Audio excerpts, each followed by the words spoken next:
వందల సంవత్సరాలుగా ఒక చెట్టు ఉండేది.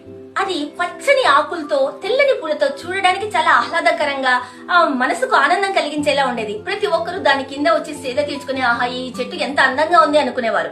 సడన్ గా ఓసారి పెద్ద పెద్ద గాలులు వచ్చి దాని కొమ్మలన్నీ విరిగిపోయి ఆకులు రాలిపోయి కళావిహీనంగా అయిపోయింది. అందరూ దాన్ని చూసి జాలిపడి ఇది ఎప్పుడు పడిపోతుంది అనుకుంటూ ఉండేవారు. కానీ ఆ చెట్టు మాత్రం చాలా ధైర్యంగా ఉండేది. కొన్ని నెలల తరువాత చిన్నగా వర్షం రావడం స్టార్ట్ అయింది. అప్పుడు ఆ చెట్టులో చలనం వచ్చింది. ఆ తరువాత చిగురించి అది పూర్వ వైభవాన్ని తీసుకొచ్చుకుంది. అప్పుడు అందరూ దాన్ని చూసి సంతోషించారు.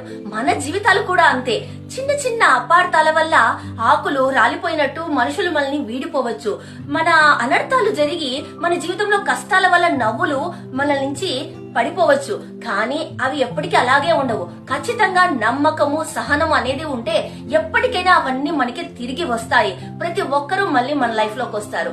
అంతేకాని చిన్న చిన్న విషయాలకే సూసైడ్ చేసుకుని మనకున్న ఒకే ఒక జీవితాన్ని పాడు చేసుకోకూడదు. మళ్ళీ మళ్ళీ జీవితం రాదు. ఉన్న జీవితాన్ని హ్యాపీగా బతకండి. ఎందుకంటే ప్రతి సమస్యకు ఒక పరిష్కారం అనేది ఖచ్చితంగా ఉంటుంది. మనం సహనంతో ఉంటే ఖచ్చితంగా మన సమస్యకు పరిష్కారం దొరుకుతుంది. అంతేకాని సూసైడ్ చేసుకుని మన ఉన్న జీవితాన్ని వేస్ట్ చేసుకోకండి.